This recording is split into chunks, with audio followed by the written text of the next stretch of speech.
It's DTS 140, and Age of Triumph really symbols something bigger than just the returning raids.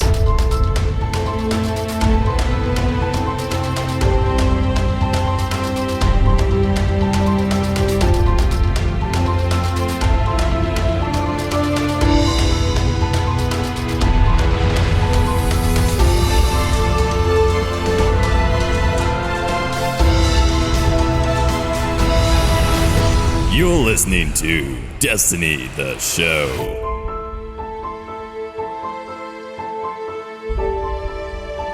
What's good, everybody, and welcome to Destiny the Show, the Destiny news podcast to keep you the guardian ahead of the curve in the world of Destiny. I'm BBKDRAGOON, joined as always by my awesome co-host, Ditty. What is up, dude? Oh man, I am riding that hype train. We are full steam ahead, straight into Age of Triumph coming out March 28th, and they're actually talking about, things coming in Destiny 2 as well, or I guess not coming in Destiny 2, which we'll touch on a little bit later, but really excited about everything I saw on that reveal stream from last week's show that we talked about, and I cannot wait for the 28th. Yeah, it really marks a different philosophical stance than what they previously had said about the raids. We're not going to go back there unless there's a complete lore reason to bring you back, and it's like, I think everybody in the community is fairly grateful that they didn't just throw Taken into these raids or just Sievify the raids, Yeah, that's true. It would have been a little cheesy and cheeky and cheap, I think.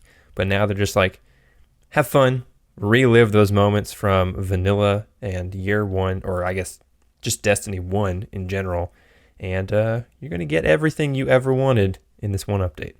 This March has been unbelievable for game releases, dude. End of February into March, because Horizon Zero Dawn. Have you been playing much of that? I have, yeah. Sanic and I, we've been playing it together, so playing a little bit slower than I would have just by myself, but we're sharing the experience together. It's awesome. Absolutely love that game. It's the exact kind of gameplay I love in RPGs, and you've been talking about other games as well that I've seen videos that you've posted are actually really good gameplay combat systems as well. Yeah, Nier Automata, which just came out. Yep. Platinum Games is the developer alongside Square Enix. Super fluid combat. Those guys are known for their action RPGs, and I don't know, if you're a PlayStation owner, guys, Horizon, I think, is one of my favorite games of all time. I'm not fully through it. Do yourself a favor, avoid any types of spoilers. All I can say is I went in without very defined expectations. I wasn't sure what I was going to get out of it, and it surpassed anything my wildest dreams could have put together, dude. I love it. I just think it's a technical marvel. One of the best looking console games ever, right? Yeah, it definitely is. I have the original PlayStation 4, and every time I spin that up, it's just like a jet engine about to take off. It's like, oh my God, this PlayStation 4, the hardware, it's struggling to keep up because it just looks so good. Yeah, that Decima engine, man, is baller. Speaking of which, that gets me even more excited about Destiny 2 tech, because if these games are looking this good on the PlayStation 4, oh man, Destiny 2 being developed specifically just for the new gen consoles and hopefully PC in mind, Destiny's already one of the most beautiful games, I think, of PS4, Xbox One era. I'm pretty stoked.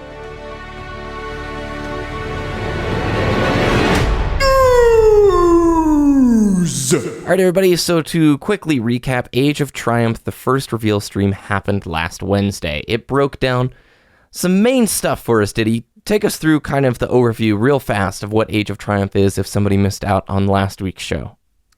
So they are, first off, they're not raising the light level. So 400 is still maximum light level.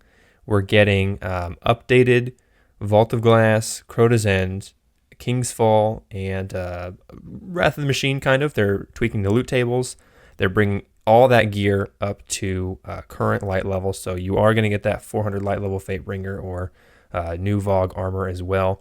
There's also going to be Age of Triumph ornaments that you can get. And it's basically, they coin it as your victory lap of Destiny 1 before the Destiny 2. It's the last live event before Destiny 2 releases later this year. And we're going to experience tons of nostalgic content. There's more PvE content. We talked about this in the pre-show. More PvE content in any live event that we've seen previously. Yeah, and now the Fatebringer has not been confirmed yet. It's been hinted at. That and the Mythic Glass has been hinted at left and right. So by the time we're recording this, we haven't seen any official footage yet of an updated Fatebringer. But it seems like at this point, the amount they've been teasing it, it's most likely happening. And the armor sets that they've added are brand new. So it's not like I'm going to be able to pull out my old Kibber armor and throw that on and just infuse it up. It's entirely new armor sets for Vault of Glass, and I'm assuming Crota's End. That makes me very excited. You've got the new featured weekly raid rotations, the biggest record book that they've ever done, 13 pages of documented accomplishments, and of course, they're going to be changing some things with the Nightfall, and that's what this week's stream is. If you guys want to check it out on twitch.tv/Bungie, that is going to be this Wednesday, and I believe that is 10 a.m.? Is it 10 a.m. CST, Ditty? I think that's when they did last week's. 10 a.m., I think, Pacific time, with daylight savings happening. Oh, Pacific, I said CST, sorry. Yeah, it's going to be a little bit interesting. Yeah, I'm looking forward to that. And they mentioned also in the weekly update about throwing some mayhem towards Nightfall. So what do you make of that? What about adding some mayhem to the Nightfall? Does that sound like new modifiers or what? Mayhem, I hear Mayhem, Rumble, Clash, so super fast cooldowns on all of your abilities, and you just have so much fun. So basically think of your Mayhem Crucible game types just in a strike setting. That's what I think of. Okay, that would make sense. Would you enjoy playing a playlist like that where you had your super up like every 3 or 4 seconds and you could just rinse, repeat, and run laps around Nightfalls over and over again? Yeah, absolutely. As a grenade fanatic, I would absolutely love to just use my Frosties, Tier 5 Discipline, and Mayhem settings. Have a grenade like every 2 seconds. Oof, that would be fantastic. Did you ever play, was it Arcade Firefight in Halo Reach? Was that what it was called? That's what this reminds me of. If it is going to be Mayhem Nightfall, I used to do, Reach Firefight late into the night to collect those weekly, what do they call those, bounties, or the weekly, I can't remember. They had little weekly checklist challenges. Challenges, that's what they were called. Thank you for credits. And Vito and I did those like every day for like 3 straight months. And that was really fun. Arcade Firefight, you just were given stupidly powerful weapons, and you flew around the map, rocket launchering things. It was a ton of fun. I really liked that idea. So they also mentioned Ditty in the weekly update. Next week, we'll talk about the weekly rituals, and we'll play a strike bathed in light. What do you make of that? Orbs of light, to be honest. That's what I hear when I hear bathed in light. So I just see a ton of supers popping off, which kind of goes in line with the Mayhem theory as well. And just everybody having so much fun, just using everything all the time, just total chaos. When I first read it, I was like, oh, maybe they're going to add a strike with this one. But I think you're totally right now. Now that we see the little Mayhem clue, and we hear about them strike bathed in orbs of light is what you added. You had the orbs of. So yeah, that makes sense. I could totally see that. Well played, Ditty. I'm on your team now. I was thinking maybe they'll do a strike on Mercury. No, they're not doing that, man. The picture below that, Ditty, it shows off the new director that we're going to learn about this week. All of the normal icons are there. You got your PvP feature, the daily heroic, the Nightfall, the raid, the featured raid. One of those in there looks a lot like a Prison of Elders icon. Yes, and they did mention something is happening to Prison of Elders. They just mentioned it off the cuff in the stream. Very few of the recaps even covered it. Do you think we're going to see a bumped up Prison of Elders, Challenge of Elders, Skolas? I'm really hoping Skolas. Skolas, I said it last week, I'm going to say it again, one of my favorite fights in Destiny. It's not really a raid, but that final boss fight is challenging. One of the most challenging things in the game, one of the fights in the game, because you're in that arena, right? And there's so many enemies, so much chaos, and you have to coordinate with your 2 other fire team members. And oh man, I'm hoping this is like pre-nerf Skolas featured weekly. Because so the enemies spawn every 90 seconds instead of being at health games. Instead of health based, yeah. So it's total chaos. You have to be more on top of coordination. Yeah, if nobody's ever played the original Skolas fight, highly recommend it. And it was one of the coolest 3-man challenging encounters they built. And I would love to see more 3-man challenges like that in Destiny 2. Because it's a whole lot easier for me to say, hey, Ditty and Sassy, you guys want to hop on and try this? Than it is for a player to organize a full group of 6 for a raid. Yep. Think about that. Like, if there were, let's say, 5 different Skull Lost-like fights in the game, you and I would be playing those to death. I think more people would be involved with raid-level difficulty activities if it didn't require 6 people, you know? Yeah, with the introduction of Prison of Elders, we had so many theories of how they could make it so great, and they just kind of fell short with that, I think. With the introduction of the arena game type, like, oh man, they can easily add PvE content this way now because it's shorter, wave-based, 3-man fire team, so it's easier to find a group of people to do it. But no, just we had Skull Lost and then Challenge of Elders introduction, and that's it. So disappointing to say the least, but glad that it's making a comeback in some fashion. They did mention that nobody's going to be able to finish their challenge book, or excuse me, the record book for Age of Triumph up in just a single day. So that's pretty exciting. I'm imagining some of the weekly timer ones they're referring to are for the raids. First week, Crota's End. Second week, Vault of Glass. Then King's Fall, Wrath of the Machine, rinse, repeat, I'm guessing is their cycle. Mm-hmm. Yeah, I would say so. I did want to read through here some of the FAQ questions that were being asked by a lot of community members for Age of Triumph. So, will I receive credit on the commemorations page of the Age of Triumph record book for participating in previous Destiny releases if I have a deleted character? So I think this one's aimed at Pope Bear, by the way, who was catching so much flack on the stream from Deej. And the answer is yes, but only on the same account.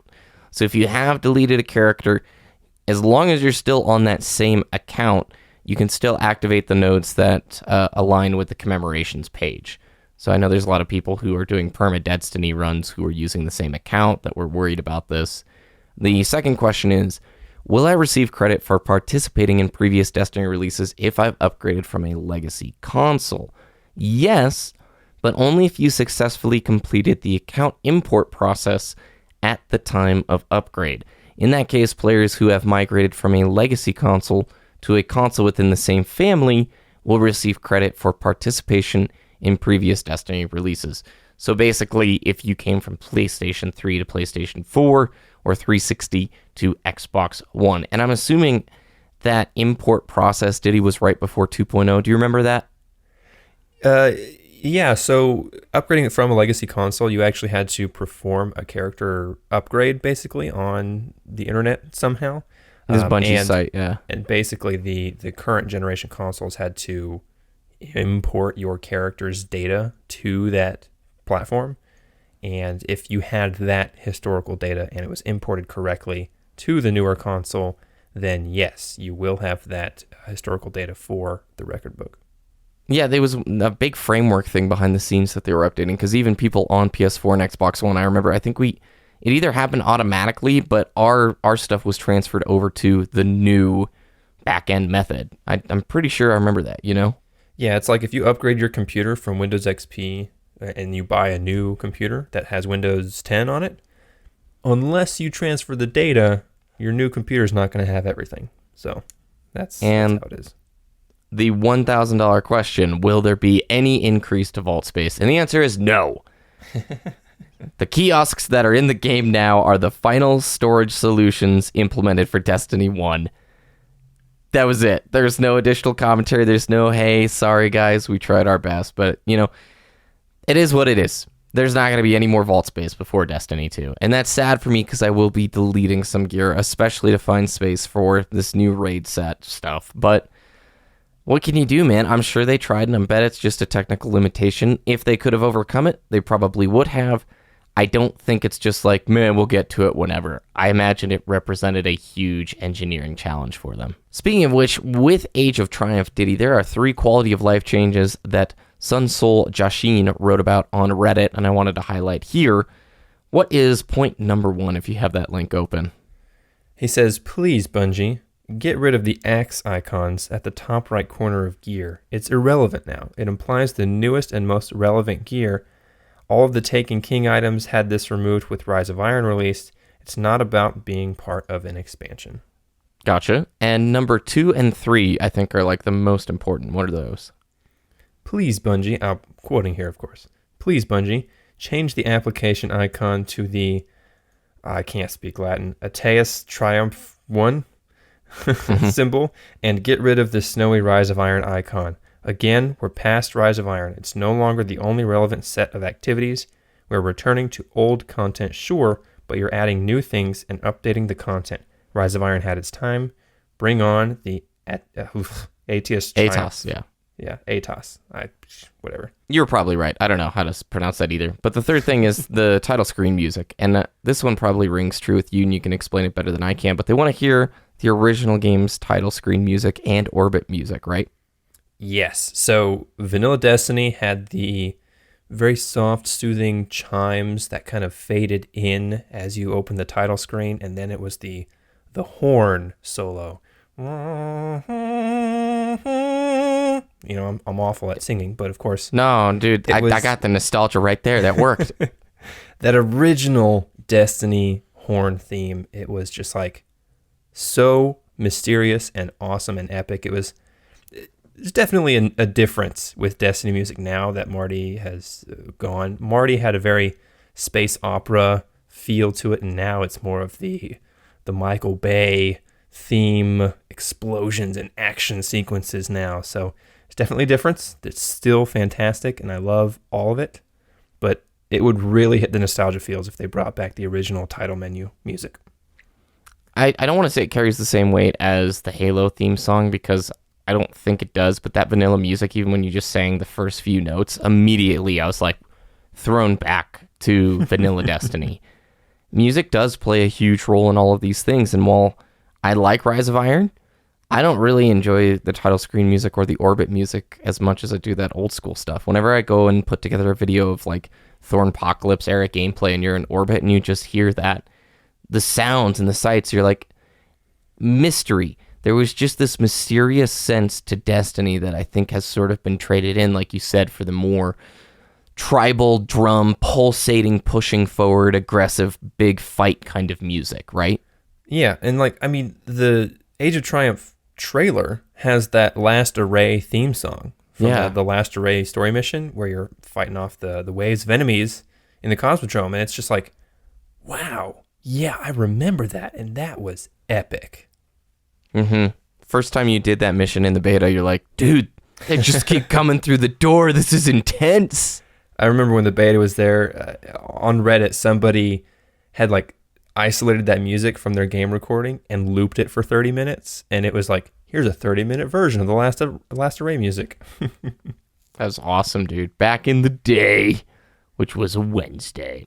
They were at PAX East, they being Bungie, this last week. So maybe on next week's show, we'll have some things to share about it. I think they did a panel, but I haven't seen anything come of it. The panel was yesterday or earlier today at the time of recording. So that's going to do it for this week at Bungie. Make sure to check out the reveal stream for the new weekly activity rotation that they're going to be talking about in the director. Ditty, I think you're totally right. It's probably Mayhem Nightfall. I want to take a second and just talk about the raids, though, with you, because this seems like a big philosophical change for them. I imagine there are some of the folks at Bungie, the old guard, who said publicly, we've seen it, I can't remember the specific interview, but we're not bringing the raids back unless there is a specific reason to take you back there, right? Mm-hmm. Yet, Age of Triumph is a total reversal of that ideology, where it's like, no, we really want you guys to play through it. Not only do we want you to play through it again, we want you to have rewards that are worthwhile for your time, but also we want to keep those raids feeling like they were, for you to relive that awesome experience that you had with Vault of Glass. We didn't want to just throw Taken in there, or Siva in there, or even modify the platforms to force you to actually jump on the platforms. We wanted you to experience what you experienced in a slightly enhanced way. That seems very different to me than the entire idea of a complete overhaul of Vault of Glass, right? Yeah, that's true. On one hand, it's like, yeah, I'm so glad that they're doing this. On the other hand, I'm going to be the pessimist here. That old saying where we want to give you a reason to go back, that could be because maybe they didn't know they were abandoning everything in Destiny 1 for Destiny 2. And so, like, this being our final victory lap is like, yeah, just let them have everything now and just let them have it because we're getting rid of it anyways. That's a good point. I didn't really think about it, but in the past, it seems like Bungie's artwork level is at such a high-end scale that I think it impacts the quantity of content that we get. I really think as a studio, Bungie strives to have such beautiful assets to the point where it might impact how many of those assets we get, especially when we just look at Destiny as it is, an investment game. You want to come back to Destiny week after week to do your activities, to do your rotations, to try and earn new loot, and then before the next piece of content comes out. I compare it often to World of Warcraft or other MMOs because it borrows a lot of the tropes from those bigger MMO investment type games, but where Destiny to me has always fallen on its face is like lack of content over and over again. And to me, when I see VoG, CE, King's Fall Wrath, this whole thing with Age of Triumph, it's encouraging because I see, instead of just going in and giving us one, they said no. Instead of making sure the artwork is insane and we give all sorts of new reasons and remix fights for you guys, they gave us quantity over potential quality. Does that make sense? I feel like I explained it really poorly. Yeah, the last thing you said, quantity over quality. I mean, that's perfect because even though I do say that's my impression of why they're giving us everything, I'm not necessarily saying that's a bad thing because I'm absolutely okay with having all this new PvE content, every raid in the game relevant, dropping relevant gear for me to use, and it's worth it to go back. Like, I don't have a lore reason to go back other than the fact that I want to do that again and be rewarded appropriately for it.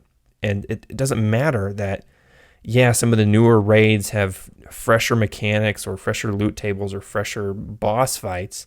I don't care. That type of quality doesn't matter to me right now because I want more and different things to do. Now, instead of one raid, I have 4 that drop light level current gear. That's quantity. I can't even say the words. It's quantity and not necessarily quality. You can't throw quality out the window. You know, it's when we're talking about this, I think a big reason we enjoy Destiny so much is the beautiful world and the epic amount of time that they put into crafting these experiences. So you can't always just say quantity beats out quality. However, I think Destiny in terms of the quantity department is more lacking. So a very valid criticism of Age of Triumph, right, is, hey, this is just old content. This is the stuff that we've played before. But for me, I'm more excited about this than I was Rise of Iron. That speaks to how strong the raids are. And in Destiny 2, if they maintain this style from the get-go, where Destiny 2's first raid remains relevant, even if it's not dropping the best gear, if it's dropping ornaments and cosmetic items and is in that weekly featured rotation, we're going to play it. You and I, if this thing was around like Age of Triumph style of the featured raid, we would be playing the old raids a heck of a lot more because there's a cosmetic reason for us to go after it, you know? Yeah, exactly. And with the Age of Triumph, they are introducing, of course, the new level of difficulty for the raids, 390 light level version of the raids, but they're also keeping the older levels as well. So moving forward in Destiny 2, like you said, I hope they keep things relevant. Like every introduction of a level increase, they increase that highest level of difficulty for all the raids, but they keep those original levels so that newer players who are not necessarily as experienced can still do that content and still get relevant rewards as well. Totally. I am super stoked for this event. Any closing thoughts before we wrap? Praetorian Foil, I'm coming for you. Man, that's the gun. That is the one gun I've never received from any Destiny raid, or I guess Necrochasm as well. Necrochasm and Praetorian Foil are on my hit list for Age of Triumph. The final reveal stream before March 28th, the launch date of Age of Triumph, we're going to get to see the sandbox updates and the rewards. And that is the stream where they're going to have to broach the will elemental primaries return question. And I'm very curious to see how they handle it, Ditty, because at this point, if they don't show off a Fatebringer or a Mythoclast after the amount of hinting and teasing that they've done, people are going to flip the table, including me. I'm going to do a prediction here. They're going to give every single primary weapon an element. Every single one, just roll the Every dice. single weapon is going to have a primary elemental damage now. That's my prediction, and I'm sticking to it. Man, I liked elemental primaries. I never felt like the argument was... I mean, now, when they originally took it out, we didn't like you guys having weapons that really you could only choose for that week's Nightfall. We didn't think it offered you much variety. So we put one exotic in the game called the Zalo Supercell that has arc. Talk about diversity anytime Arcburn comes up. Thanks, Bungie. You know what I'm saying? It's just ridiculous to me.